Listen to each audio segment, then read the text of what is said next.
Je m'appelle Flavie Leblanc, je suis étudiante au bac à l'Université de Montréal.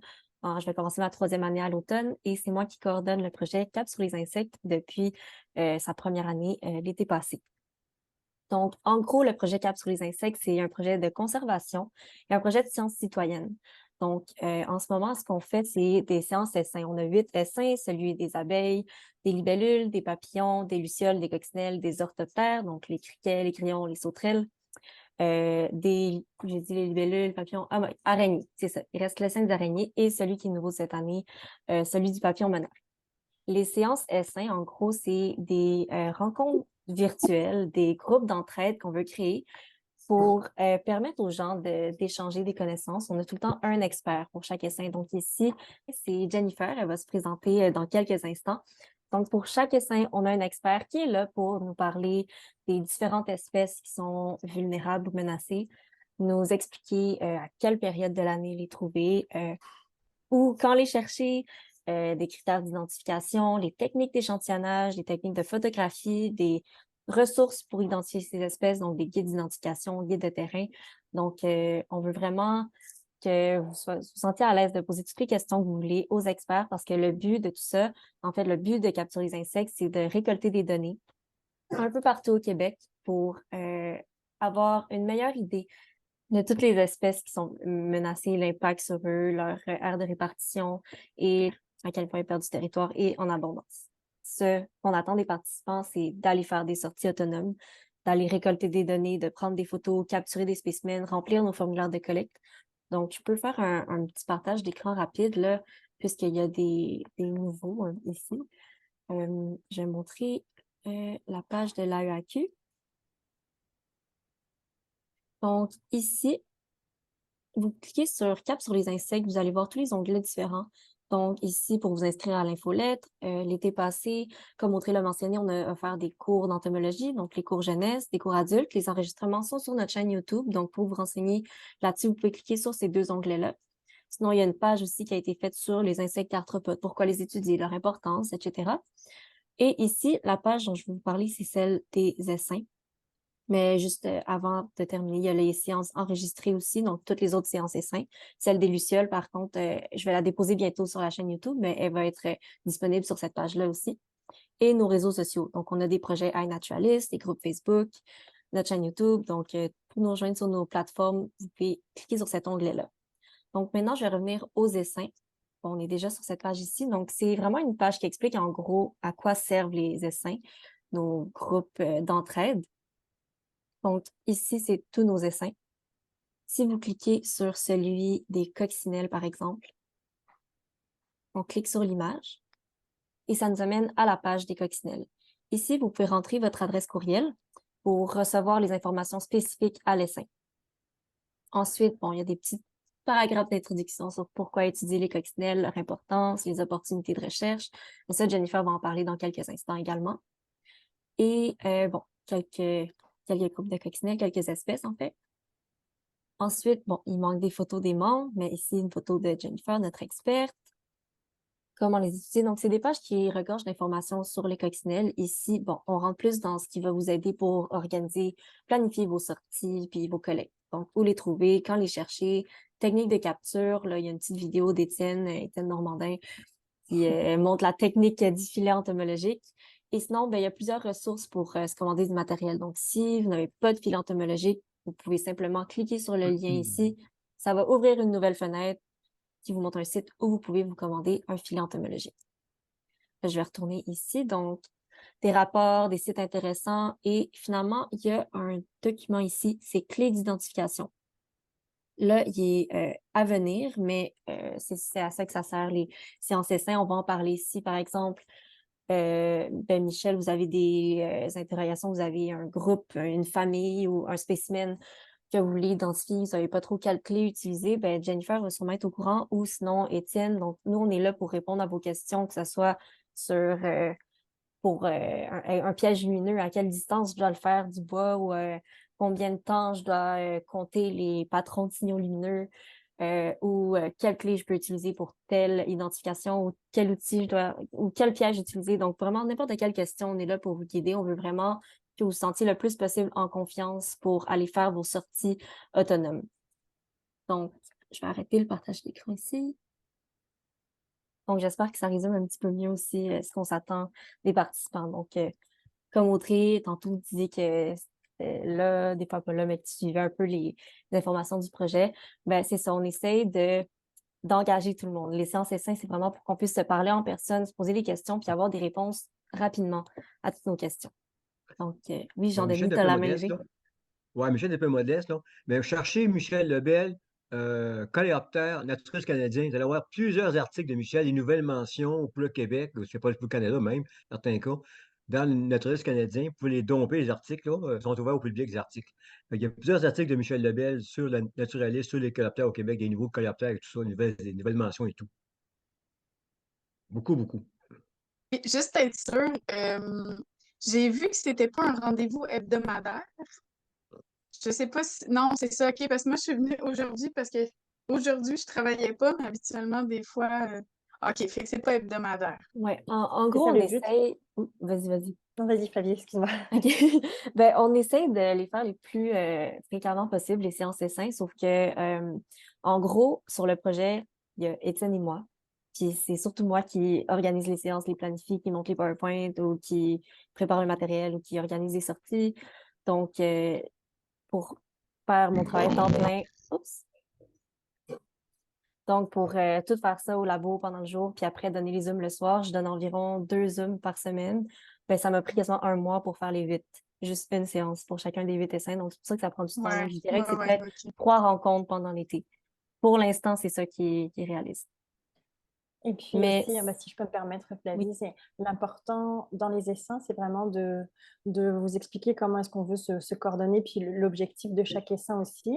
Puis après, c'est libre à vous, vous allez voir, d'aller prendre des photos, d'aller prendre des données.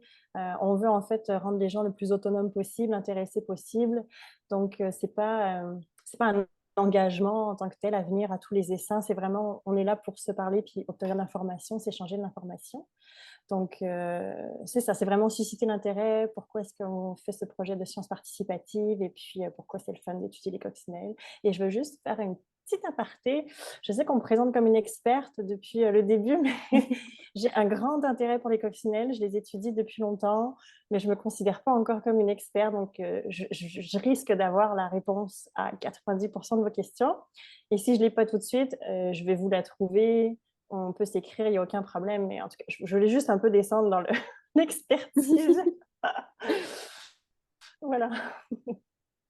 puis aussi, juste pour rajouter à ça, c'est ça, c'est vraiment pas un engagement, les séances essaims. C'est si vous avez pas eu le temps d'aller faire des sorties d'échantillonnage, ça sert à rien de se présenter à la séance, à moins que vous vouliez vraiment continuer à vous renseigner.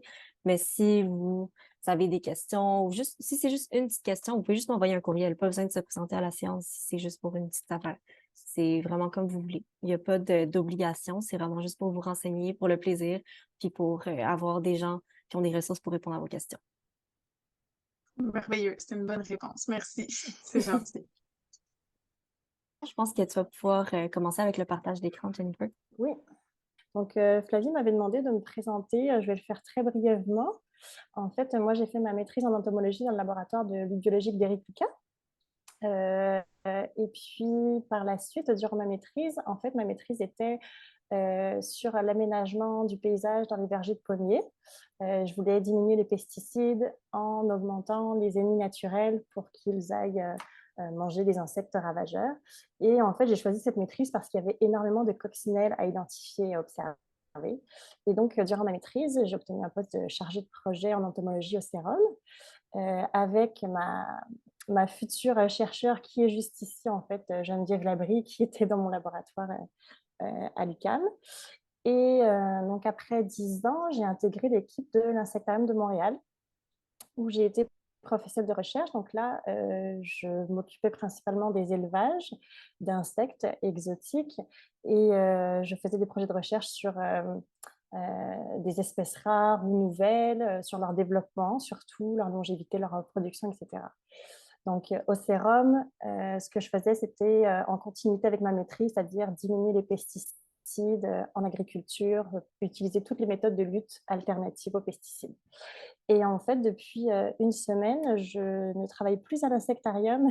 Je poursuis ma carrière dans une compagnie d'évaluation environnementale où je vais développer le domaine de l'entomologie justement parce que jusqu'à maintenant, en fait, quand on fait une évaluation environnementale pour que ce soit en conservation ou pour un projet de construction, on va cibler les espèces de micro-mammifères, d'amphibiens, d'oiseaux pour savoir si oui ou non le projet peut avoir lieu, mais les insectes ne sont jamais pris en compte.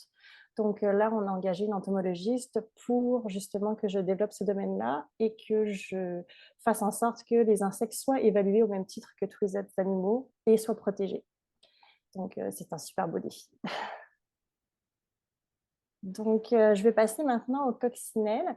Est-ce que tout le monde m'entend? Comme je vous dis, je vois un écran noir, donc On t'entend très bien. Parfait. Bon. Alors, la situation des coccinelles au Québec. On pense qu'il y a 78 espèces de coccinelles au Québec. Ça, c'est le dernier recensement exhaustif qui a été réalisé en 1985. Depuis, il y a d'autres recensements, d'autres ouvrages qui ont fait état de la liste des coléoptères du Québec, mais il n'y a pas eu, en fait, les ouvrages se basent aussi beaucoup sur les collections naturalisées et sur les ouvrages précédents, mais il n'y a pas eu d'inventaire en tant que tel exhaustif et d'inventaire actuel. Donc, on estime à environ 80 espèces, mais depuis 1985, il y a beaucoup de nouvelles espèces qui sont arrivées et il y a plusieurs espèces qui étaient très communes et largement répandues avant qui sont devenues très rares. Donc, un des poux, ce qui nous aide à prendre le pouls un peu en ce moment, c'est avec iNaturalist, parce que ça aussi, c'est la plateforme avec laquelle on dépose aussi nos données dans le projet Cap sur les insectes. Donc, ce sont beaucoup de naturalistes amateurs, bénévoles, qui vont prendre des photos à travers la province. Et ce qu'on observe depuis 2015, c'est qu'il y a seulement 36 espèces de coccinelles qui ont été observées au Québec, contrairement aux 78 auxquelles on s'attend. C'est sûr que sur ces 78 espèces-là, il y en a qui sont extrêmement petits, qui vont se tenir dans la litière des feuilles, qui sont assez peu identifiables pour la plupart des gens, mais quand même, il y a des espèces qui sont quand même assez grosses et assez colorées qu'on ne voit plus. Et ce qu'on observe aussi, c'est que depuis les 30 dernières années, il y a une forte perte de la biodiversité et aussi une forte perte de biodiversité des coccinelles. Donc, en fait, ce qui est important, c'est d'avoir un portrait à jour de la diversité des espèces. C'est pourquoi on fait cet essaim-là, parce qu'on a l'impression que les coccinelles sont très connues, comme on en voit, on en voit un petit peu partout. On se dit qu'elles sont bien étudiées, elles sont bien connues, mais en fait, pas du tout. Donc, les questions les plus importantes, c'est quelles sont les espèces menacées ou en voie de disparition. En fait, étant donné qu'on a très peu de données sur les coccinelles, il y a à peu près les 10 espèces les plus communes qu'on connaît bien, c'est-à-dire les 10 espèces qu'on retrouve en agriculture, en général, qui sont bien étudiées parce qu'elles nous aident, elles aident beaucoup en lutte biologique, donc on les connaît, on connaît leur cycle, on connaît leur habitat. Mais hormis ce noyau de 10 espèces, les autres, on a très très peu d'informations sur leur mode de vie, leur mode de reproduction. Donc aussi, on a une grosse lacune dans l'aire de répartition géographique de chaque espèce. Et donc dans l'habitat essentiel de chaque espèce. Et si on veut protéger une espèce, il faut protéger son habitat. On ne peut pas juste protéger une coccinelle si on ne sait pas sur quelle plante elle se nourrit ou si elle vole à une longue distance de sa plante ou si elle reste vraiment dans son micro-habitat. Donc il y a énormément à savoir en fait sur ces coccinelles, sur les coccinelles du Québec, pardon. Donc en fait, les objectifs principaux de l'essaim, la liste n'est pas exhaustive, j'en ai mis 2 principaux selon moi pour débuter. C'est vraiment de mettre à jour la liste des espèces du Québec et de mettre à jour leur répartition géographique. Donc, à la fin à la fin de l'été, on peut dire, à la fin de cet été-là, on pourrait commencer déjà à produire une affiche avec l'ensemble des bénévoles de la liste des espèces de coccinelles du Québec, qu'on pourra enrichir aussi chaque année. Donc, le but, c'est vraiment d'avoir une liste exhaustive. Et aussi, c'est ça, diapo suivant. Donc, comment les recenser? En fait, il faut, quand on prend une coccinelle en photo, par exemple, on prend en photo aussi sa plante hôte. Donc, je vais vous dire, excusez-moi, là, je vais dans le sens inverse.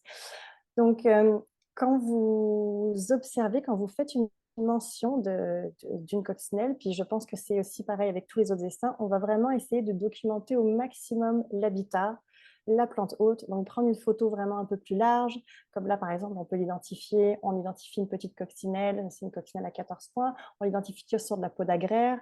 On peut aussi, on va mettre des données sur l'habitat, est-ce que c'est dans un milieu ouvert, une friche, est-ce que c'est en bordure de boisé, en milieu urbain. Donc vraiment documenter le plus possible, parce que là, en ce moment, je vais vous en parler un peu plus loin pour des espèces de coccinelles qui commencent à avoir un statut de conservation.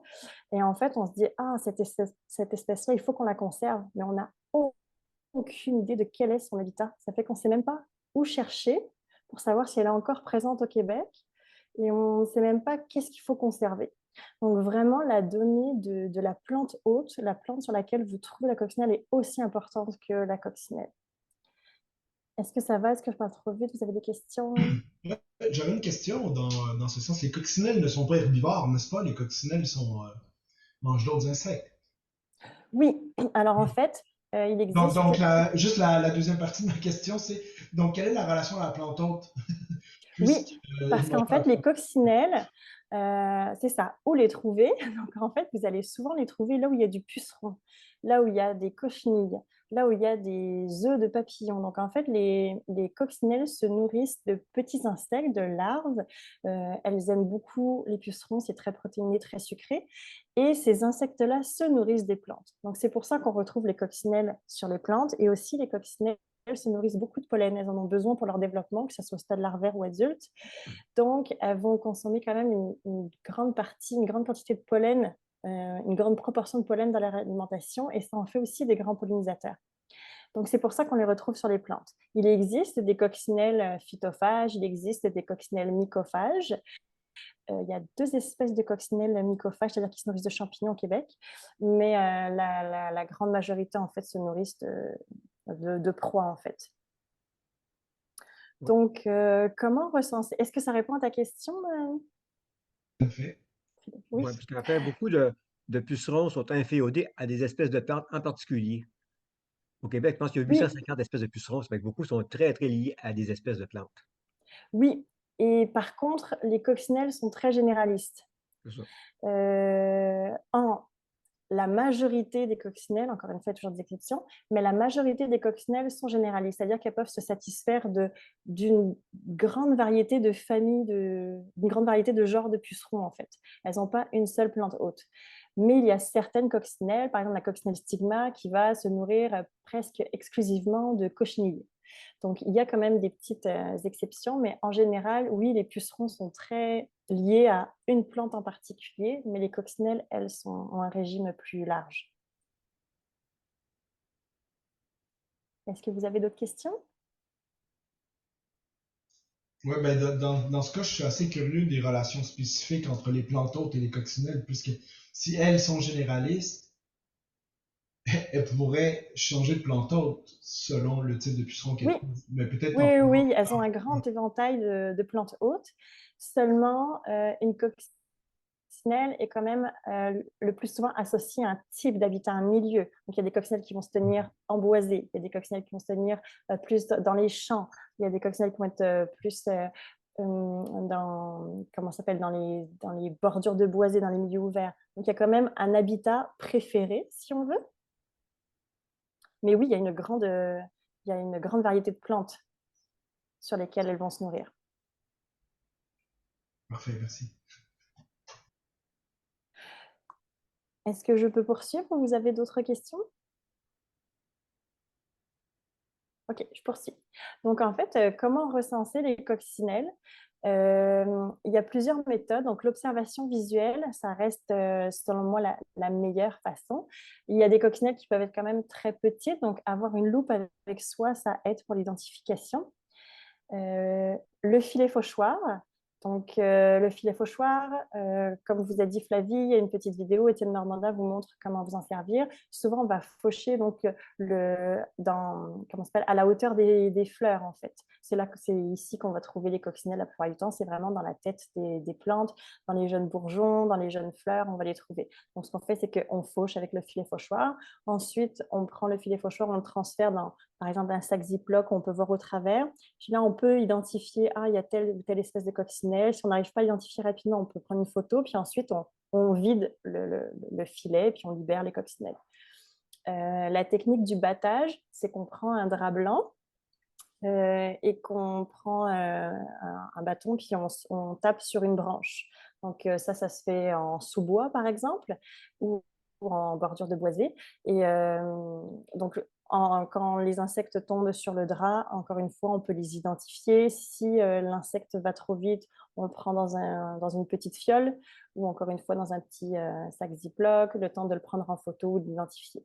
Si vraiment on n'arrive pas à identifier ou à prendre en photo la coccinelle et puis qu'on voit que ce n'est pas une espèce qu'on a l'habitude de voir, évidemment, on peut le prendre dans une petite fiole, vous la ramenez chez vous avec une identification, c'est-à-dire, je pense que Flavie pourra expliquer tout ça, mais vous mettez la date, l'endroit où vous l'avez capturée, puis vous la mettez au congélateur.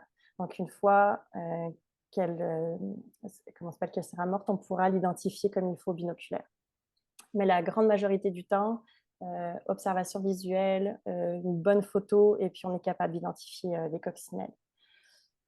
Donc là, dans méthodologie, je n'ai pas marqué photographie, mais en fait, c'est l'outil que j'utilise le plus. Vos photographies, vous les versez sur le site de eNaturalist dans le projet Cap sur les insectes. Flavie pourra vous expliquer tout ça si elle ne l'a pas déjà fait. Et là, en fait, quand vous déposez votre photo, il y a des suggestions d'identification qui sont proposées par eNaturalist. Et par la suite, il y a des experts qui vont identifier ces coccinelles-là. Donc, moi, j'en fais quand même assez souvent. C'est-à-dire que quand j'ai du temps libre, je vais sur les sites et je regarde toutes les dernières coccinelles qui ont été postées et je vais les identifier. J'aide à les identifier. La période d'observation pour les coccinelles, dès le mois d'avril. Donc, dès qu'il y a la fonte des neiges, on voit des coccinelles apparaître. Jusqu'à l'hibernation au mois d'octobre. Mais l'idéal, c'est vraiment de juin à septembre où on en voit le plus.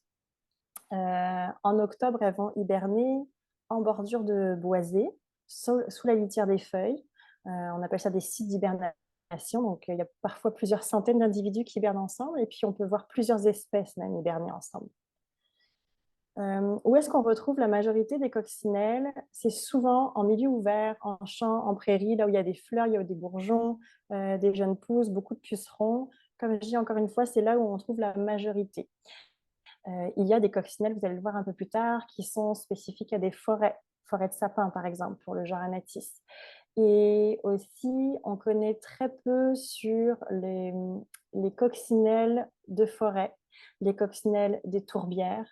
Il y a beaucoup d'habitats où on ne connaît pas en fait la liste des espèces de coccinelles. Peut-être qu'il n'y en a pas, mais ça n'a pas été très étudié. Est-ce qu'il y a d'autres questions? Non, je poursuis. Donc, comment identifier une coccinelle? On a de la chance, les coccinelles, c'est quand même assez facile à identifier. On regarde la forme, la taille, la couleur. Donc, vous allez voir que les coccinelles, il y en a des roses, il y en a des noirs, des rouges, des oranges. On regarde aussi le nombre de points ou de taches, les bandes, les carrés sur les élytres. Donc, il y a un patron, en fait, qui est sur les élytres. Et ce qui est très important aussi, qui va vous aider à différencier souvent des espèces de coccinelles, comme par exemple ces deux-là qui pourraient se ressembler pour une personne qui n'a pas l'habitude d'observer des coccinelles. Elles se ressemblent, elles sont toutes les deux orangées, toutes les deux convexes, toutes les deux avec des taches noires. Mais en fait, on va regarder le patron de coloration du pronotum, ce qui est ici. Est-ce que vous voyez ma flèche? Moi, Oui, on voit je ton vois ce que je curseur. pointe. Oui, parfait. Donc, en fait, ici, comme vous voyez, cette coccinelle-là, c'est la coccinelle variée. Donc, c'est le même genre, Hippodamia. Elle, c'est Hippodamia variegata, Hippodamia convergence. Et en fait, il y a deux différences principales. Ici, vous voyez, au milieu des élytres, on a un point, on a une tache. Et ici, on a un trait. Ensuite, si vous regardez le pronotum, vous voyez le patron avec les deux petites taches blanches. Et ici, on a deux traits qui convergent, d'où son nom, la coccinelle convergente.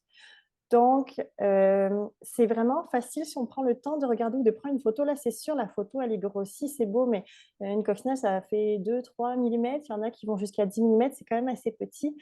Donc, vraiment prendre le temps d'observer avec une loupe ou, comme je disais, avec une photo en la grossissant, et on peut facilement observer et identifier l'espèce.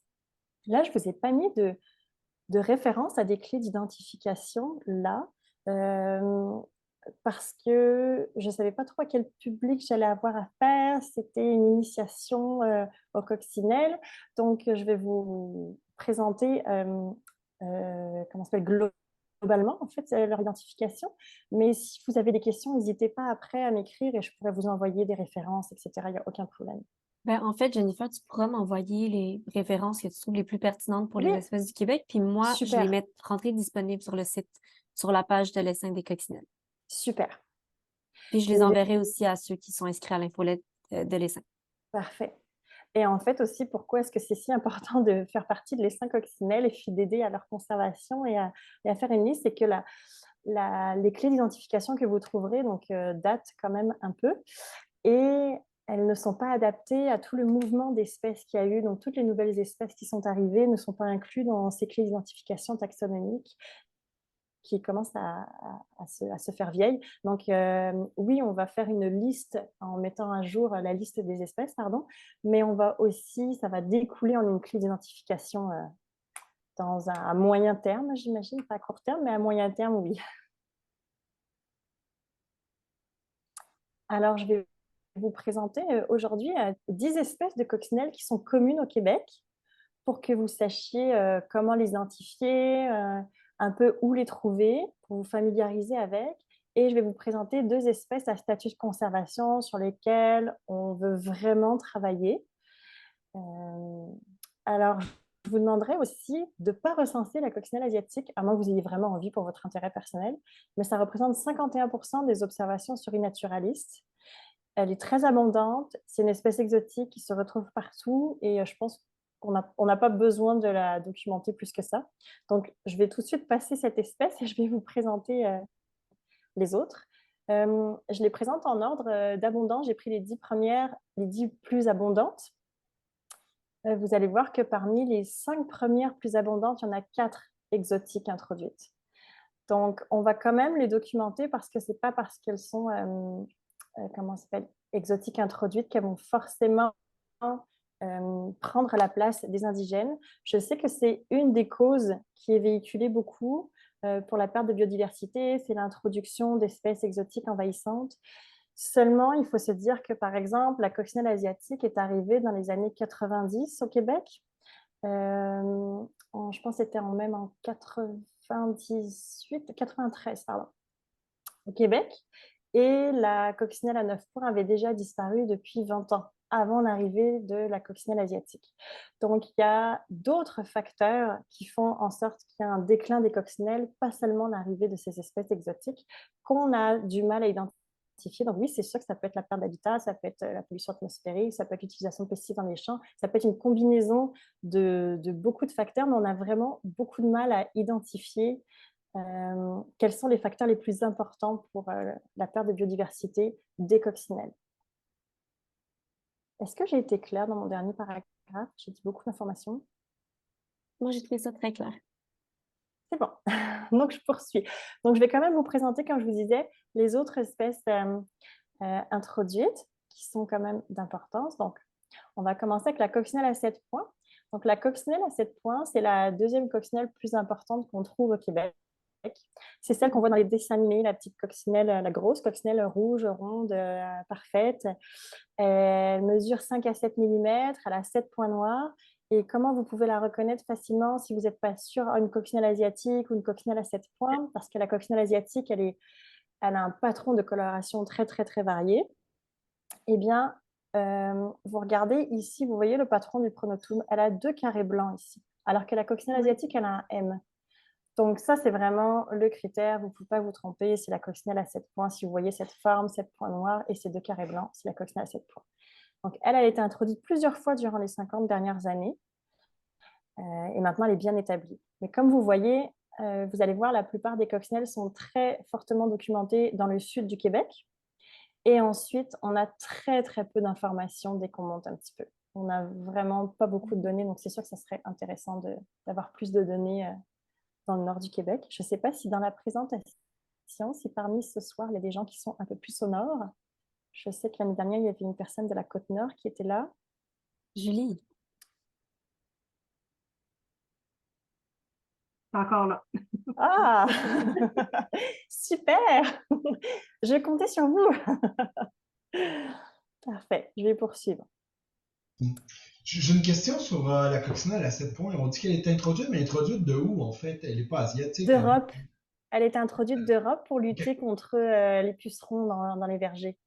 De la même façon que la coccinelle asiatique aux États-Unis. Mais elle a été introduite d'Europe. Juste un petit point, moi je fais quand même de l'observation presque au quotidien, pas spécifiquement de coccinelle, mais quand j'en vois une coccinelle, j'essaie de voir c'est qui. Et je dirais 99% du temps, c'est ou bien coccinelle à 7 points ou coccinelle asiatique. Oui. Peut-être plus tard, tu nous parleras des ratios de population, là, mais. Mais en fait, quand on regarde, si on regarde juste, par exemple, des données de e-Naturalist, je les prends en compte pour comment ça s'appelle, pour vous en faire part, les données de e-Naturalist, parce que c'est ce que les gens voient le plus communément. Ça ne veut pas dire que ça représente la réalité taxonomique, mais c'est ce que les gens voient parce que c'est rouge, parce que c'est gros. Donc 51% des observations, c'est la coccinelle asiatique. Et ensuite, 18% des observations, c'est la coccinelle à 7 points. Donc là, il reste 30% pour les soi-disant 78 autres espèces. Donc, c'est vraiment une très grosse proportion de ces deux espèces-là qu'on voit. Donc, oui, c'est normal de les observer. Mais là, depuis le début de l'été, j'ai observé quand même 5 espèces de coccinelles. Donc, il n'y a pas juste ces deux-là. Est-ce que ça répond à ta question? Oui, oui, merci. Donc, la coccinelle maculée, je ne sais pas si vous l'avez déjà vue, elle est quand même assez commune. Elle est rose et elle ressemble un peu à un carabe. Je trouve que c'est la seule qui ne ressemble pas à une coccinelle. Elle est vraiment de forme allongée. Elle fait entre 5 et 7 mm. Elle est quand même assez grande, avec 10 taches noires. Et elle a été promue pour être l'emblème du Québec. Elle n'a pas gagné, mais elle avait été dans les 5 finalistes pour être l'espèce emblème du Québec. Donc, c'est quand même une espèce importante parce que c'est une des espèces les plus fréquentes et c'est une espèce indigène. Je ne sais pas si vous avez des questions autres sur comment l'identifier ou la trouver. N'hésitez pas, je ne voulais pas trop en rajouter, mais n'hésitez pas à m'interrompre. Où la trouver? Oui, où la trouver? Alors, cette coccinelle-là, en fait, on la trouve très facilement dans les champs, en bordure de champs. On la trouve aussi dans les milieux urbains. Moi, j'en ai vu plusieurs à Montréal. Ah oui? Oui. Et puis, elle est quand même assez vorace, donc elle va se nourrir beaucoup de pucerons et elle adore le pollen. Donc, vous allez la trouver par exemple dans la verge d'or, Solidago. Dans cette plante-là, on trouve souvent de la coccinelle maculée, de la coccinelle à 14 pans. On va les trouver. Le pollen, il est vraiment excellent. Et puis ça, c'est une plante qu'on trouve qui est considérée un peu comme envahissante, une plante de bordure de fossé. Donc, on va la retrouver souvent dans le pollen. Moi, à chaque fois que j'en vois une, elle a la tête pleine de pollen. Donc c'est ça. On la trouve à Montréal, mais principalement dans les champs et dans les prés. La manière de compter les points, c'est seulement sur la partie. Sur les ailes, c'est ça. Je disais les élytres, Seulement en fait, sur c'est les les ailes ailes. durcies. Exactement. C'est ça. Exactement, OK. Oui. Mais des fois, vous n'avez pas forcément le temps de compter les points. Là, je peux comprendre. Et puis, des fois aussi, il y a des points qui vont. On ne sait pas, est-ce que, par exemple, là, c'est 2 points ou est-ce que c'est 1 point ou c'est à force de se faire l'œil, on réussit à le savoir pour chaque espèce. Mais oui, c'est le nombre de points sur les élytres. OK. Et celle-ci, vous ne pouvez pas la confondre, c'est la seule coccinelle rose qu'on a au Québec. Elle est grande, elle est vraiment magnifique. Et puis là, c'est vrai, je ne vous ai pas parlé en fait des larves de coccinelle. Je voulais faire un autre essaim là-dessus. Je ne sais pas, Flavie, ce que tu en penses. Et en fait, là, je vous présente les adultes, mais les larves ne ressemblent pas du tout aux adultes, comme vous pouvez vous en douter. Et il y a toute une façon aussi d'identifier les larves en fonction de leur patron de couleur aussi. Donc, la larve, selon sa taille, sa forme, des fois, elle va être noire, des fois, elle va être plus bleutée, gris pâle. On va avoir certaines qui vont avoir des grands pics jaunes, d'autres avec des carrés oranges. Donc, c'est vraiment la même façon d'identifier que les coccinelles. C'est juste que les larves de coccinelles sont un peu moins documentées que les adultes. Donc, on n'a pas forcément des photos pour toutes les larves de coccinelles, mais les principales, elles sont bien documentées. Avez-vous les photos pour les œufs? Je les ai pas sous la main, mais je pourrais vous les envoyer, oui. Ce serait bien avec peut-être le deuxième essaim, là, à Flavie, peut-être Oui, puis en larves plus, et œufs. l'année dernière, quand j'avais fait la présentation, c'est parce que j'ai pas réussi à avoir accès à à mon ancienne présentation, mais j'avais montré le cycle de la coccinelle, j'aurais pu vous le montrer aussi, avec les œufs, les larves des différents stades. Je pourrais vous envoyer ça, en fait, le cycle, pour que vous voyez tous les stades et à quoi ressemble une larve de coccinelle et un œuf de coccinelle. Les œufs de coccinelle, ça ressemble à des petits grains de riz orange, jaune-orange, et les coccinelles, elles pondent en grappes. Donc, Oui. elles vont pondre en grappes plus ou moins grandes selon l'espèce. Et je vous dirais que les œufs, ce n'est pas identifiable à l'espèce. C'est ça, vraiment... c'est ça. J'en photographie beaucoup, j'en Oui. retrouve beaucoup. Mais ma question que je me posais, est-ce qu'on est capable, avec juste les œufs, d'identifier l'espèce? Non, pas vraiment. Je me risquerais pas. J'ai déjà essayé OK. parce que j'en récoltais tout le temps. Ah, c'est sûrement cette espèce-là qui va éclore, sûrement cette espèce-là, mais non, c'est vraiment, ils se ressemblent vraiment beaucoup. Les larves de premier stade aussi se ressemblent presque toutes. Une larve de premier stade n'a pas encore ses patrons de coloration. Donc, ça mesure 2 mm, 3 mm, même pas, des fois, même moins. Ça n'a pas de patron de coloration, c'est noir quand ça naît. C'est pour toutes les coccinelles la même chose. Donc, le premier stade, on ne peut pas l'identifier. Il faut attendre vraiment. Donc, il y a 4 stades larvaires chez les coccinelles. Donc, à partir du deuxième stade, on peut commencer à les identifier. Et Jennifer, l'œuf? Oups, excuse. ben, tu peux y L'œuf, aller, tu peux il y y a aller. des prédateurs. Il y a des prédateurs. Est-ce que la fourmi peut manger l'œuf de la coccinelle? Euh, Parce que ce que j'ai- j'observe en nature, Mhm. j'observe beaucoup lorsque la coccinelle, moi, c'est mon champ d'observation, c'est le papillon monarque et sa plante hôte. Oui, Alors, on voit beaucoup les coccinelles, par exemple, qui vont se retrouver sur la plante, la sclépiade, parce qu'il y a des pucerons.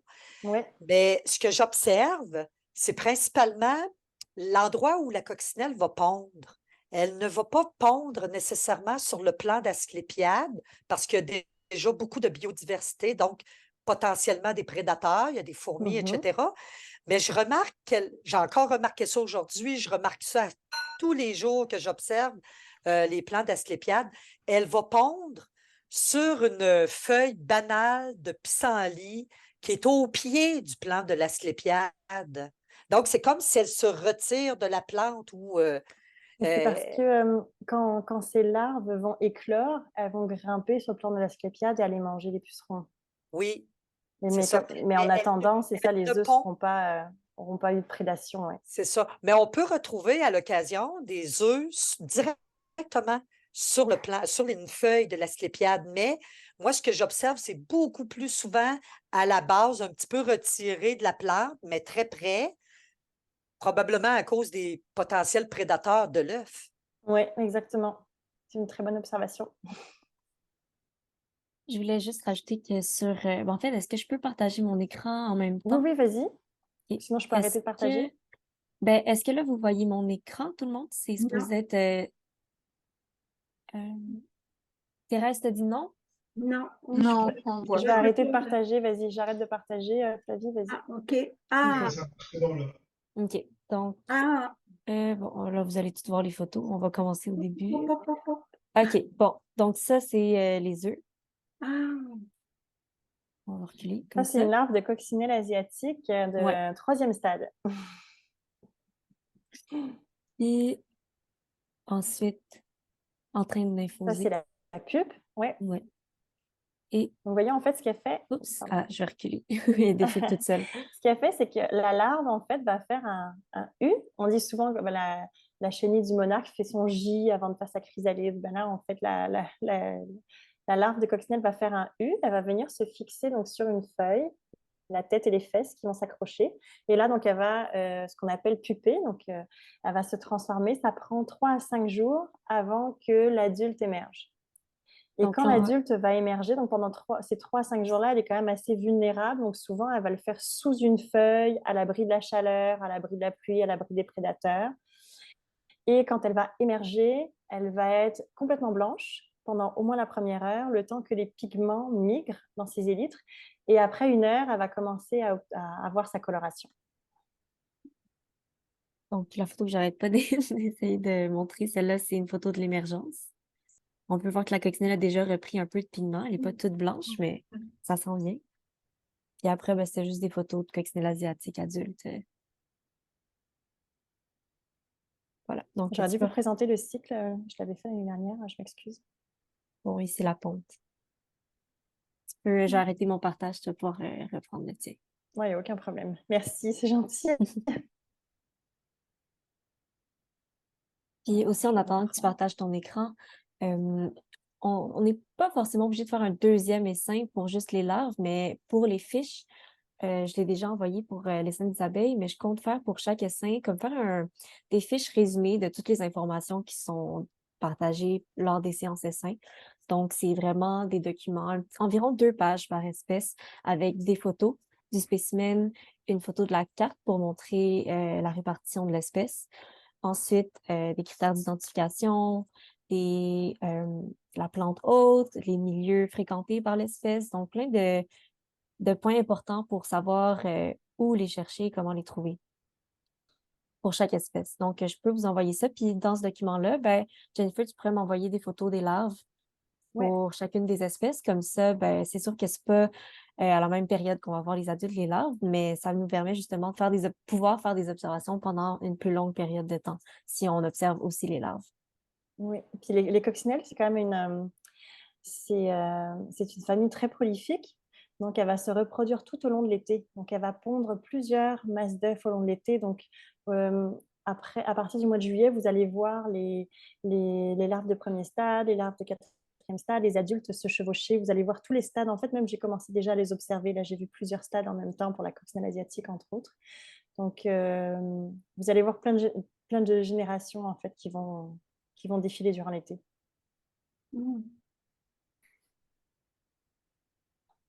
Est-ce que je poursuis? Vous avez d'autres questions? Je m'excuse encore de ne pas avoir mis le cycle. Ok, je vais poursuivre. Donc, la coccinelle à damier, qu'on appelle aussi la coccinelle à 14 points. Donc, elle est toute jaune. Elle a une forme ronde. Elle fait 3 à 5 mm. Et vous voyez, elle, en fait, ce qu'elle a, c'est qu'elle a des carrés noirs sur le dos. Et donc, elle est censée en avoir 14. Je ne les ai pas comptés. Mais comment est-ce qu'on la reconnaît facilement? C'est qu'elle a une forme ici d'encre marine. Oui. Vous voyez, donc ça, c'est vraiment c'est la façon de la reconnaître. C'est aussi une espèce introduite qui a été introduite depuis un bon moment. Et vous allez voir aussi que la plupart du temps, on voit ce morphe-là, c'est-à-dire jaune avec des carrés noirs, mais des fois, on va avoir l'impression qu'elle est noire avec des carrés jaunes. Mais si vous voyez l'encre, c'est que c'est elle, en fait. C'est vraiment la façon de la reconnaître. En plus du patron que vous voyez ici, là, sur le pronotum, évidemment. Donc, elle aussi, elle est quand même très commune. Souvent, les gens ne savent pas que c'est une coccinelle parce que comme c'est jaune, on pense que c'est un autre insecte, donc on a moins tendance à porter attention. Mais elle se retrouve très facilement. La photo que vous voyez tout à l'heure au début, là, où je vous ai dit, il faut regarder dans la fleur, dans la peau d'agraire, je l'ai prise il y a 2-3 jours, en fait, dans mon jardin à Montréal. Moi aussi, j'en ai photographié. Oui, elles sont belles. La coccinelle des friches, donc Hippodamia variegata, je vous l'ai présentée tout à l'heure en fait. Donc elle est orange, elle a une forme convexe, elle fait 4 à 5 mm. Et par contre, comme son nom l'indique, le patron des élytres est très varié. C'est-à-dire que des fois, on va la voir sans taches, des fois avec quelques taches. Vraiment, la façon de la reconnaître, c'est ce point noir ici entre les 2 élytres et encore une fois le patron. C'est vraiment la façon, le patron sur le pronotum ici, c'est vraiment la façon de la reconnaître. La coccinelle ocellée, Anatis mali, elle, c'est ma coccinelle préférée. Anatis, c'est le plus gros genre au Québec. Donc, c'est une coccinelle qui mesure 10 mm. Il y a 3 espèces d'Anatis au Québec. Anatis mali, elle est Bourgogne. Elle a une forme donc très arrondie. Donc, comme je vous disais, environ 10 mm, et elle a des taches noires entourées d'un cercle blanc crème. Donc ça, c'est vraiment la seule coccinelle, encore une fois, qui a ce patron-là. Et elle est plus difficile à voir parce qu'elle se trouve principalement dans des forêts de pins parce qu'elle se nourrit du puceron du pin. Mais moi, je l'ai souvent observé aux abords des forêts. S'il y a un champ entouré de forêts, moi, je l'ai déjà trouvé dans un champ de canola. Je l'ai trouvé dans un verger de pommiers aussi. Dès que vous n'êtes pas trop loin d'une forêt de sapins, vous pouvez quand même la trouver. En forêt, j'ai vraiment souvent cherché les jeunes pousses de sapins avec la sève, avec les pucerons pour voir. J'en ai jamais vu en forêt directement. Mais quand vous allez la voir, vous ne pouvez pas la louper. Elle est magnifique. Elle est très grosse pour une coccinelle. La coccinelle ours, elle, je la trouve trop mignonne aussi. Donc, elle est toute petite, c'est 2-3 mm. Et elle a des taches jaune-orangé. Elle peut parfois être un peu plus difficile à identifier parce qu'il y a 2-3 autres espèces qui lui ressemblent beaucoup, qui vont être aussi noires, avec des taches orangées, avec des taches jaunes. Donc, ce qu'on regarde encore une fois ici, c'est le pronotum. Donc, c'est sûr que ça va être aussi la taille, la forme, mais le patron ici sur le pronotum. Et vous regardez, vous voyez comment ça s'appelle la proportion. Quand on l'a sur la main, on a vraiment du mal à voir le pronotum. Ça prend une photo ou ça prend une loupe vraiment pour bien la reconnaître.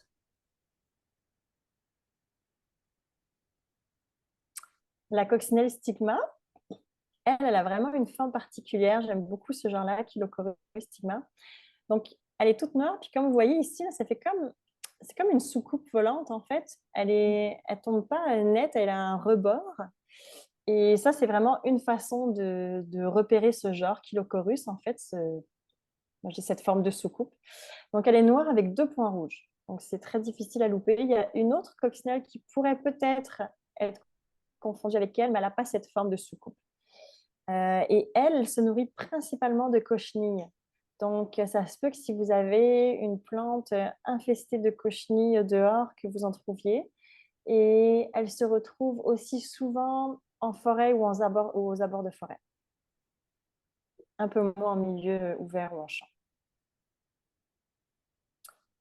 La coccinelle à 3 bandes, donc toutes les espèces que je vous présente là, c'est des espèces qu'on peut voir facilement. Comme vous voyez les cartes à chaque fois là, Montréal est en plein cœur là, on peut toutes les trouver à Montréal. Je sais pas si vous êtes en ville et que vous avez peur de ne pas voir une grande variété d'espèces de coccinelles, vous pouvez les voir. C'est sûr que plus vous sortez dans des milieux variés, plus vous allez augmenter vos observations en diversité. Mais à Montréal, on trouve toute cette diversité-là. Donc la coccinelle à 3 bandes, elle est orange vif, comme vous pouvez le voir, avec trois bandes, un peu comme un petit tigre. Parfois, elle peut être pâle comme ça, orangée. Pourquoi? Parce qu'il y a certaines espèces qui, quand elles ont manqué de protéines durant leur développement, au stade larvaire, elles n'ont pas mangé assez de pucerons, elles ont eu un régime beaucoup plus de pollen que de pucerons, elles vont naître et ne pas avoir assez de pigments et elles vont être pâles. Et en fait, elles vont rester pâles toute leur vie, même si après, on leur donne une tonne de pucerons, la pigmentation ne va pas changer. Donc, c'est pour ça que des fois, on va trouver des patrons un peu plus pâles. C'est vrai pour la coccinelle à 7 points, c'est vrai pour la coccinelle asiatique, c'est vrai pour plein d'espèces de coccinelles. Mais le plus souvent, on va trouver cette forme-ci. Et encore une fois, elle mesure 3-4 mm.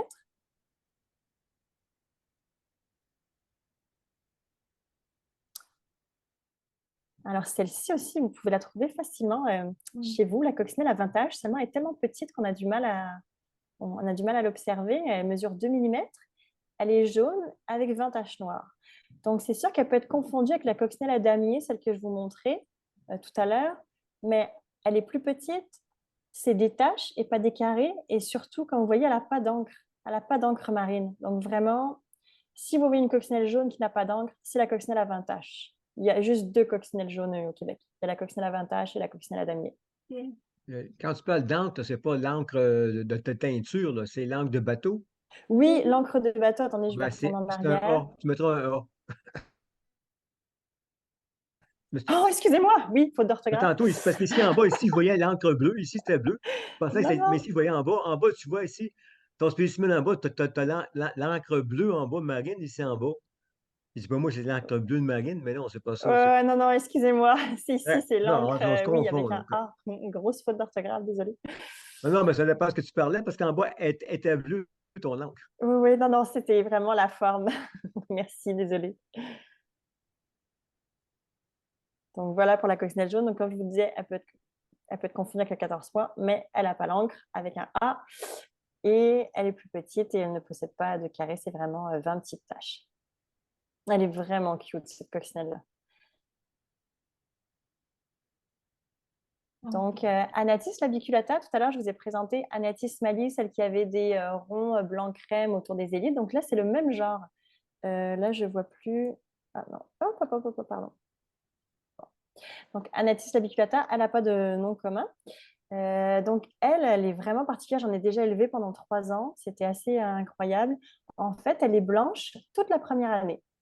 Donc, vous allez voir cette coccinelle-là. Donc, comme on la reconnaît encore une fois, le pronotum, le fait qu'elle soit très grosse, elle fait environ 10 mm. Donc, c'est sûr que c'est le genre Anatis si vous voyez une coccinelle qui fait 10 mm.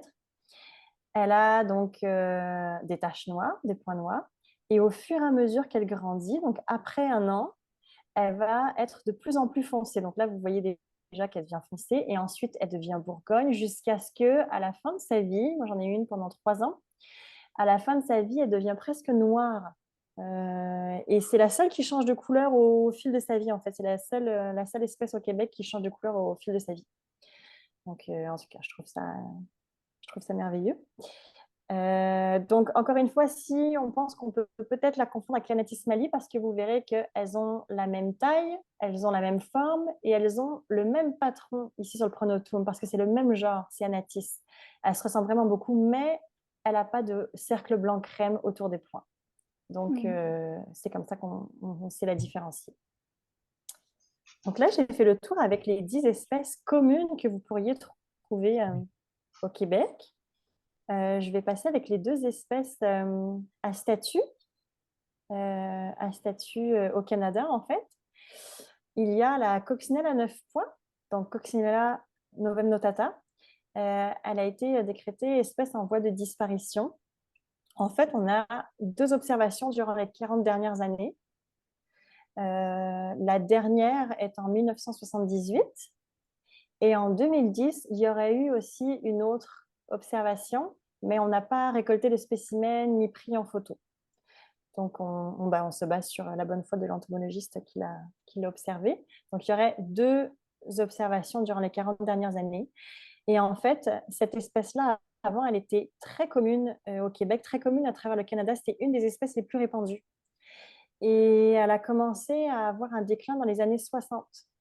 On ne sait pas pourquoi. Puis en 78, comme je disais, c'était le dernier spécimen. Donc avant 78, c'était 72. Puis avant 72, en tout cas, c'est vraiment au compte-gouttes. On envoyait une aux 5 ans. Et puis après, ça s'est un peu volatilisé. Donc elle est encore présente dans l'Ouest canadien, en Colombie-Britannique, sur l'île de Vancouver. C'est là où il y a la plus grosse population. Où on observe quelques mentions chaque année, près de Nanaimo. Elle est encore présente aussi aux États-Unis. Mais au Québec, en fait, on ne l'a pas revue. Et ce qu'il y a, c'est qu'on ne sait pas où chercher. Parce qu'en fait, il y avait, comme je vous disais, il n'y avait pas de données sur son habitat. Elle était tellement en plus répandue partout, dans tous les milieux, qu'on n'a pas dû documenter à l'époque. Et donc là, on essaie de voir quel est en fait son habitat essentiel. Quand on protège l'habitat d'une espèce, on va aller chercher son habitat essentiel, c'est-à-dire l'habitat où elle peut survivre et se reproduire. Parce qu'il y a des espèces qui se plaisent dans une variété d'habitats, mais c'est quoi le meilleur habitat où elle peut survivre et se reproduire? Et c'est quoi aussi son aire géographique? Est-ce qu'elle a besoin d'un habitat de 200 mètres carrés, de 10 km carrés? Donc ça aussi, c'est important à évaluer pour n'importe quelle espèce, pas seulement les insectes. C'est important d'évaluer c'est quoi son aire géographique. Donc, on a plein de données manquantes, donc on essaie de la trouver, mais on ne sait pas du tout où chercher. On ne sait pas par où commencer. Les dernières observations qui ont été faites dans les années 70 ne nous aident pas beaucoup parce que ça va être marqué la municipalité en général. Il n'y a pas de point géographique, il n'y a pas de plantes associées, il n'y a rien. Et puis, il y a plusieurs programmes qui sont en voie de développement, programme de conservation pour cette espèce, à savoir est-ce qu'on prend une population, quelques individus de l'Ouest canadien qu'on reproduit et qu'on relâche. Ce qu'il y a, c'est qu'on ne sait même pas si la population de l'Ouest canadien ou la population des États-Unis est la même que celle qui était au Québec avant. Et en plus, on se dit, on la relâche où? On ne sait même pas où est-ce qu'on pourrait la relâcher pour qu'elle s'établisse.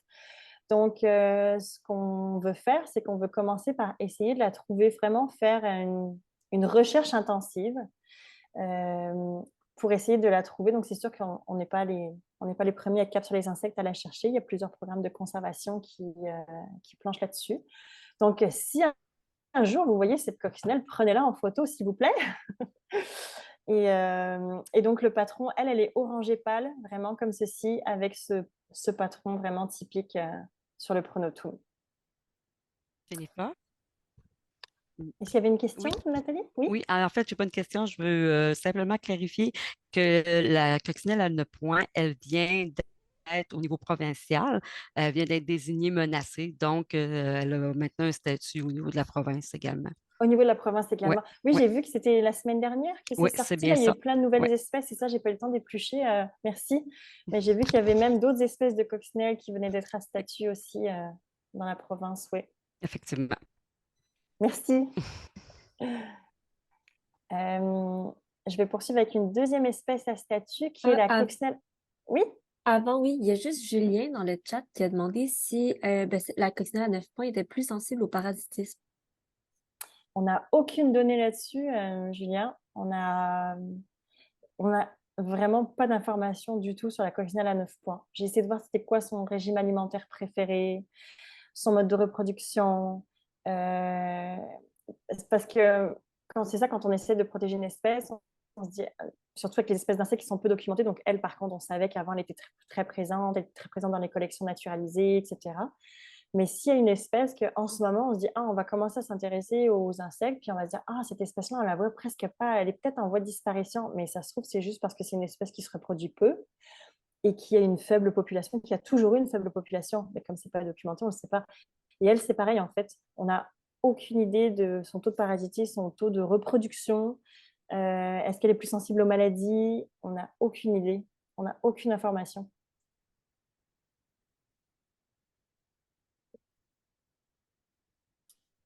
Est-ce qu'il y a d'autres questions? Je peux poursuivre. Ok, je poursuis. Je ne vous vois pas, alors quand j'entends rien, je continue. Donc, l'autre espèce à statut dont je voulais vous parler, c'est la coccinelle à bande transverse. Elle a été désignée comme espèce préoccupante parce qu'encore une fois, elle aussi, c'était une espèce qui était assez commune et qu'on voit de moins en moins depuis les 15 dernières années. Sur Inaturalist, on a vu 3 observations depuis 2017, dont la 3e observation a été faite par l'Insectarium de Montréal l'été dernier. C'est la mention la plus au nord qui a été faite près de Chisasibi avec le projet Sentinelle, donc on en a trouvé une. Et puis, elle fait environ 5 mm, 4-5 mm de format arrondi, orange vif. Et elle a donc cette bande-là transverse sur les élytres avec, on dirait un petit peu comme un triangle. Et c'est comme ça qu'on peut la reconnaître. Donc, elle n'est pas encore, elle est espèce préoccupante. On commence à se pencher sur elle. Donc, elle aussi, il faut vraiment faire un effort d'échantillonnage pour rapidement documenter son habitat parce que là, comme l'été dernier, par exemple, on l'a trouvé avec le projet Sentinelle.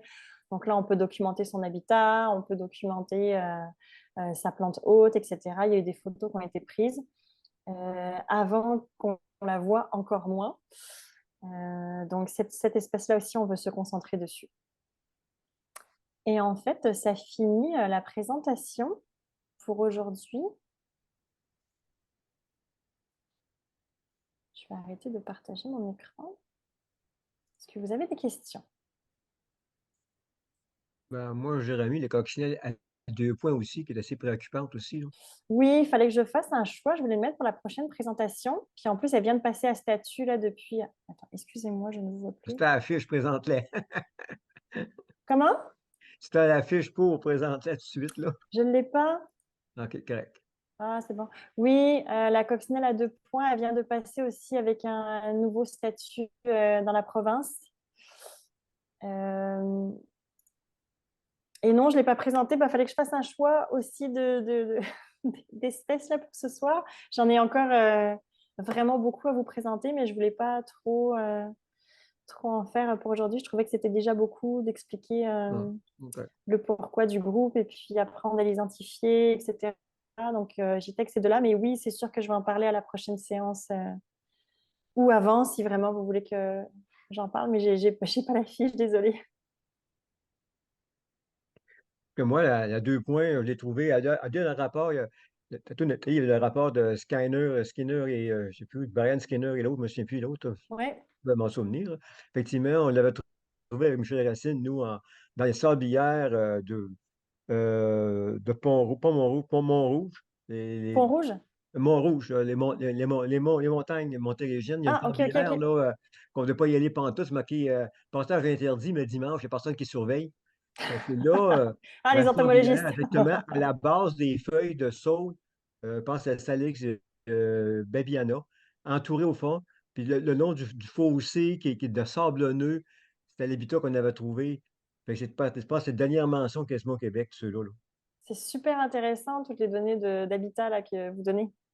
C'est C'est ça. super, ça va être super intéressant pour les fiches de Flavie. Ouais. Soit les feuilles de saule, le saule qui est sur le long d'un ruisseau du sablonneux. En plus, c'est assez précis. Ah oui, on sait où, on m'a suivi encore c'était où, parce qu'à côté, il y avait un aubépine, je me suis empalé dedans, parce que j'ai voulu descendre la sorbière, puis j'ai pas été capable d'arrêter en bas de la côte, puis c'est l'arbre Oh! arrêté, je me suis empalé dedans. Fait que je me souviens encore où. D'accord. C'est un bon Mais souvenir. c'est un habitat particulier quand même, parce que dans une sablière, d'habitude, on ne voit rien. C'est un ruisseau dans une sablière, puis il y a des saules qui poussent là, puis uniquement des feuilles à la base, sous les feuilles, bien cachées. C'est à noter.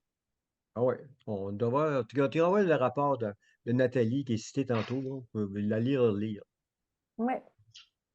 Il se peut que vous trouviez ça aussi quand vous allez faire des observations, de voir une coccinelle avec un cocon sous son ventre. Donc ça, c'est une petite guêpe parasitoïde qui va pondre dans la coccinelle quand elle est au stade adulte. Donc elle pond dans l'abdomen de la coccinelle, puis le parasitoïde se développe à l'intérieur de son ventre. Et quand il est prêt à puper, il va ouvrir l'abdomen de la coccinelle, s'extirper et créer un cocon, en fait, tisser son cocon autour, mais il est toujours relié à la coccinelle. Donc, la coccinelle, on dit que c'est une coccinelle zombie parce que tout le temps qu'elle est parasitée, elle va être complètement immobile à protéger le cocon. Donc, elle a un réflexe de protéger son parasite. Et donc, elle ne se nourrit pas, elle ne bouge pas. Et donc, elle va être tout le temps sur le cocon pour le protéger. Donc, c'est pour ça qu'on dit que c'est un peu un zombie. Et ensuite, quand la petite guêpe parasitoïde va émerger de son cocon, donc elle va émerger adulte, elle s'en va. Il y a à peu près, ça dépend des espèces. Il y a des espèces, c'est 50% de taux de survie. Il y en a, c'est beaucoup moins. Mais ça peut aller jusqu'à 50% de taux de survie. Donc, la coccinelle soit meurt, soit survit, en fait. Donc, le cocon se détache, elle survit, elle guérit et elle reprend sa vie. Elle continue de se nourrir, elle peut même se reproduire de nouveau. Donc, c'est assez fascinant. Et une coccinelle peut être aussi parasitée plusieurs fois dans une vie. Par contre, on n'a pas de données d'études si, quand elle a été parasitée une deuxième fois, est-ce qu'elle survit à un deuxième parasitisme? On n'a pas de données là-dessus. Si ça intéresse, vous pouvez aller chercher Brodeur, le patron de Vanifère autrefois, là. Il a publié là-dessus plusieurs fois, lui, là, Brodeur là-dessus, dans Coccinelle Zombie, là. C'était pas mon patron, mais oui, j'ai travaillé collègue avec lui. Moi aussi, j'ai travaillé dans le laboratoire de Jacques avec Mathilde, justement. Je ne sais pas si vous voyez l'article. Mathilde Gaudreau, oui. Oui, mais c'est ça, j'ai travaillé avec Mathilde sur son projet de doctorat sur d'autres parasitoïdes, d'autres petites guêpes. Il y avait une autre photo aussi que Yolène avait partagée. Vous voyez Amélie Grégoire Oups. Taillefer. Oh, pardon. En haut, Ben, attends, je vais retourner. Tiens.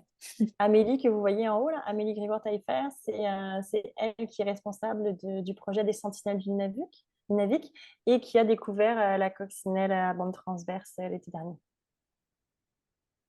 Donc on la voit en haut là, sur la fiche. Elle travaille maintenant à l'insectarium justement pour le projet des sentinelles. Ça, c'est une autre que Yolène avait partagée au début de la séance. Oui, ça c'est une larve de coccinelle de premier stade, peut-être deuxième. Alors ça non, ça doit être un premier stade avancé parce qu'on voit que son exosquelette commence à s'étirer et à pâlir et elle est en train de manger un œuf en fait. Yolène, est-ce bien un œuf de monarque? C'est un œuf de papillon en tout cas. C'est un œuf de papillon monarque. OK. C'est C'est l'œuf un du œuf de papillon papillon, oui. monarque. D'accord. Ça se retrouvait sur une Asclépiade incarnata, pas Mhm. incarnata, excusez, commune, la syriaca. Oui, j'ai une question concernant la coccinelle à 2 points. Mais pas tant la coccinelle à 2 points, mais que des stratégies d'observation et d'identification plutôt. La coccinelle asiatique, on la reconnaît beaucoup avec son M, puisque le nombre de points est variable. Mais là, en tout cas dans le livre de Étienne, je vois que Justement, il est là. qui est là quelque part en arrière-plan. La coccinelle à 2 points a un M similaire en fait. Est-ce que c'est moi qui se trompe ou est-ce que je regarde pas de la bonne manière? Est-ce que ça pourrait être un objet de confusion d'identification en fait? C'est ça. Je pense pas, non, parce que la coccinelle à 2 Non. points est beaucoup plus petite. Sa forme, la coccinelle asiatique est vraiment grosse et très arrondie. La coccinelle est plus petite et un petit peu allongée, enfin, un petit peu moins arrondie, si on veut, déjà. Et puis, le C'est fait le qu'elle ait 2 format. points aussi, c'est rare de trouver une coccinelle asiatique avec 2 points. C'est sûr que son patron peut être variable, mais Pas à ce point. non, ouais, c'est ça. On en trouve plus souvent 100 points pour les coccinelles asiatiques qu'avec 2 points. En tout cas, j'en ai jamais vu ces 100 points ou au moins avec 10 points sur le dos. Je retiens le format. J'avoue que dans les images que je vois en ce moment, elles sont toutes à la même échelle. Là. Ah, ben, tu Oui, vois, non, c'est sûr. dans le guide à Étienne, il y a une Ouais. petite barre qui Oui, montre à oui. l'échelle la taille Moi, des. c'est ça, mais Ouais. j'avais pris le temps de regarder la petite barre. Là. Mais Est-ce le que... 2 points, on peut avoir aussi la forme 4 points qui est le plus rare. Là. Elle est documentée Ouais, aussi. mais elle est plus rare, exactement. Est-ce que ça vous a un peu aidé ou pas du tout? Ou c'était trop On va chercher comme il faut. Moi, je trouve beaucoup. Très Ok. intéressant. Mais ça, je savais pas à quel point il fallait que je sois détaillée dans les observations ou quoi. Là, j'ai pris des coccinelles qui sont très communes et qui sont très faciles à différencier les unes des autres aussi pour donner le goût aussi d'aller prendre des photos, de sortir, d'observer. Puis déjà, juste avec ces 10-là, on a quand même des chances de les voir, des bonnes chances de les voir. Et puis si on en voit une qui lui ressemble et qui n'est pas tout à fait elle, au moins on a un repère. Ah, elle est ronde, elle est convexe, elle est orange, elle est jaune en tout cas. C'est pour ça que j'ai essayé d'aller avec les patrons les plus variés pour que vous voyez un petit peu aussi Ben, je pense la que c'était diversité bien un petit peu. de commencer avec des espèces plus communes. Puis après, lors de la prochaine séance essaim des coccinelles, on pourra plus aborder des espèces un peu plus rares, moins communes. Comme ça, ben, vous n'allez pas vous ennuyer si vous en trouvez jamais, justement. Si on avait commencé avec ces espèces-là, ça aurait pu être moins motivant, comme Jennifer a dit. Puis je ferai aussi les larves cette fois-ci parce que vous risquez d'en voir plus là, en juillet des larves de coccinelles. Là, on commence à en voir, mais en juillet, on va en voir beaucoup. Donc, ça pourrait aussi vous intéresser de prendre en photo des larves ou des pupes aussi. Très Ben bonne oui, idée. celle que j'ai photographiée, elle était dans le sol. Ah oui? Oui, quand j'ai arraché l'herbe à fou, elle était dans le sol, elle est sortie. Je ne savais même pas que c'était ça. C'est en envoyant tu vois, que j'ai su que c'était une herbe de. Ok. Elle a dû tomber du plan, oui. Oui, peut-être. Ouais. Donc, puisqu'on approche l'heure de fin de la séance, est-ce que les gens qui comptent aller faire des observations ou collecter des coccinelles pourraient écrire dans le chat leur région? Comme ça, moi, plus tard, quand je vais faire les fiches avec les photos des larves, des adultes, avec toutes les informations pour aller les collecter ou les recenser, je vais pouvoir vous envoyer des listes spécifiques à votre région. Donc, toutes les espèces que vous allez être susceptibles de trouver pas loin de chez vous. OK. Donc, juste écrire ça dans le chat, puis moi, après, j'ai accès au chat et je vais pouvoir vous envoyer ça prochainement. Là, toutes les personnes qui sont là ce soir, est-ce qu'il y a un groupe chat facile pour communiquer? Autre peut-être que Facebook ou... Ben, en gros, nous, ce qu'on a, c'est pour chaque essaim, c'est des projets naturalistes, les groupes Facebook, puis sinon, c'est la liste de l'infolette de chaque essaim.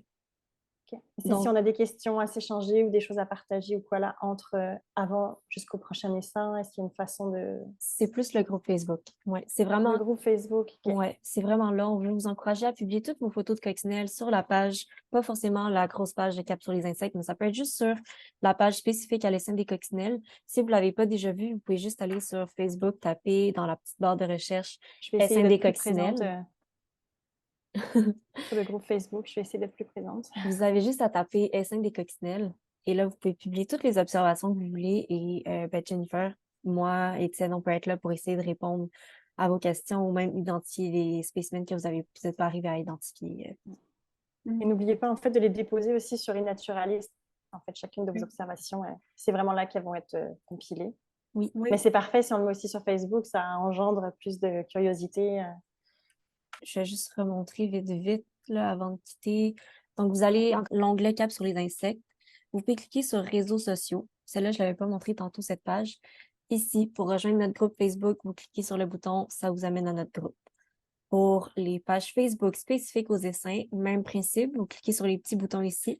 Donc là, ça serait sur le coccinelle, ça vous enverrait à la page Facebook de l'essaim des coccinelles. Même principe pour iNaturalist. Donc, vous cliquez sur coccinelle. Je vais le faire ici pour vous montrer. Et ça va vous amener directement au projet iNaturalist de l'essaim des coccinelles. Donc, on voit qu'il y a déjà 12 espèces qui ont été observées, 545 observations. Donc, il faut continuer ça. Il y a déjà les membres de l'été passé qui ont participé à ce projet-là, mais pour tous les nouveaux cette année aussi, on veut que vous rejoigniez à nous. On veut qu'il y ait le plus de personnes possible qui prennent des photos pour collecter les données. Plus on est, plus on va faire une différence. Tu vois, Flavie, regarde, bouge pas. À droite, la photo à droite, là, c'est moi qui l'ai prise ici. Vous voyez, sur la même feuille, je l'ai prise la semaine dernière au parc, il y a, on voit à gauche une pupe et à droite une larve qui est en train de faire sa pupe. Elle est en train de se mettre en U. C'est de la coccinelle asiatique, là. Mais comme je vous disais, on voit plusieurs stades en même temps, puis il y avait des adultes qui se promenaient aussi. Donc, en tout cas, je trouvais que c'était une photo intéressante. Celle-ci, elle est floue, mais l'autre, il y a le focus sur la pupe et pas sur la larve. C'est ça. Ah oui. Eh bien. Puis là, c'était un parc en plein Montréal, là, un parc de jeux d'eau pour enfants. Il y avait cet arbre-là, je l'ai regardé, puis c'était envahi de coccinelles. Donc, on a de la chance avec cet essaim parce que c'est quand même des insectes qui sont très faciles à observer. Puis aussi, comme si on veut observer, par exemple, il y a des espèces qui s'observent un peu moins bien, qui vont se poser moins longtemps, comme des libellules, c'est difficile à identifier, c'est tout le temps en vol, ça s'agite, alors que les coccinelles, souvent, elles sont calmes, elles sont dans leurs fleurs, elles sont en train de manger leurs pucerons. Je trouve qu'on a le temps de pouvoir les observer, de les identifier. C'est un beau groupe pour ça. Et bon, dernière chose, après, je vous laisse pour de vrai. Sur la page de l'essaim des coccinelles, tantôt, on parlait de photographie. Des fois, il y a des petites coccinelles, comme Jennifer a parlé tantôt, qui sont 2 mm, 3 mm. Donc, on ne peut pas compter tous les points qui sont cette taille-là, juste à la vue comme ça. Donc, moi, ce que je me suis acheté, c'est une petite lentille macro que j'accroche, c'est comme une petite pince que j'accroche sur mon téléphone. Ça m'aide à prendre des super belles photos. Donc, c'est vraiment pas si cher. Vous pouvez la commander en ligne ici. Il y a 3 objectifs différents. Moi, j'utilise celle macro, c'est écrit juste ici. Puis vraiment, ça fait une grosse différence pour la prise de photo. Il faut vraiment s'approcher. Donc, il faut vraiment être proche du spécimen. Si on est trop loin, ça va être vraiment flou. Plus on s'approche, plus ça devient clair. Donc, je vous recommande fortement pour, pas juste pour les coccinelles, pour les lucioles aussi ou d'autres insectes qui volent pas beaucoup et qui sont faciles à approcher. Je vous recommande fortement de vous commander ça. Donc, s'il n'y a pas plus de questions, c'est ce qui va mettre fin à la rencontre. Donc, tout le monde se sent en confiance pour aller échantillonner des coccinelles. On va se partager ça sur Facebook. Et puis, oui, je vous souhaite bonne chance. Si vous trouvez la coccinelle à 9 points, on fait un essaim direct dans la journée même et puis on en discute. Non, on va regarder. Mais oui. Ou la coccinelle à bande transverse, pareil. Donc, merci je vous tout le monde. remercie beaucoup. Regarder sur le jargeau, parce que quand j'étais jeune, je me souviens, cette coccinelle-là, moi, m'avait intrigué. Puis, il y avait du jargeau à l'époque, commun des champs de foin. Aujourd'hui, de moins en moins, parce qu'il faut tellement souvent que je jargeau de la misère, là. C'est pas comme aujourd'hui. Mais le jargeau avait un puceron, un vicia, M. Vidot, je pense que c'est vicia, enfin, pas l'espèce, mais il y avait un puceron associé au jargeau. Je me souviens, cette coccinelle-là m'avait intrigué quand j'étais petit.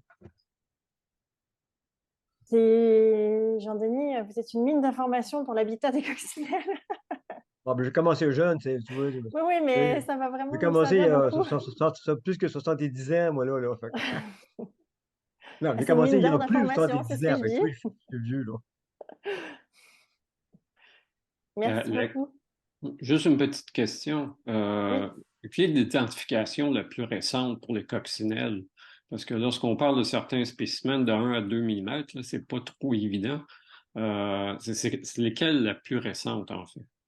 La plus récente, je crois que c'est celle de Gordon, 1985. Dans Cornell, il y a New York Entomological Society. OK. OK. Donc, ça, on va avoir accès à ce Oui, je genre. vais vous envoyer ça Avec parce Bio que One, de tu vas être mémoire comme capable de ça. la trouver. Ouais. Ben, Jean-Denis, si tu veux, là, si t'en as des bonnes clés, envoie-moi ça. Puis Jennifer aussi, tu peux pouvoir m'envoyer ça. Puis Ouais. moi, je vais tout colliger ça dans un même courriel, vous envoyer ça et rendre ça disponible sur la page de l'essaim des coccinelles. Donc, je vais Ouais, essayer ça de va faire être ça tout demain. utile. Parce que Oui. Ça va être plus Michel simple Lebel, comme lui, ça. il va avoir accès à Bio One. Ben, il y a quelques chercheurs, il a accès à la revue via Bio One Université. Mais pas du monde qui a accès à Bio One, c'est pour ça, là. Ouais. On va Ben, merci t'envoyer ça. beaucoup. Oui, parfait. C'est chaud. On va tous vous envoyer ça. Donc, merci encore beaucoup tout le monde pour votre présence. Je vous souhaite des bonnes sorties d'échantillonnage. Puis, n'hésitez pas à nous écrire si vous avez des questions. Donc, je vous souhaite une bonne fin de soirée. Merci beaucoup, Jennifer. Merci Bonsoir. beaucoup. Merci. Bye bye. Merci, Ah, bye.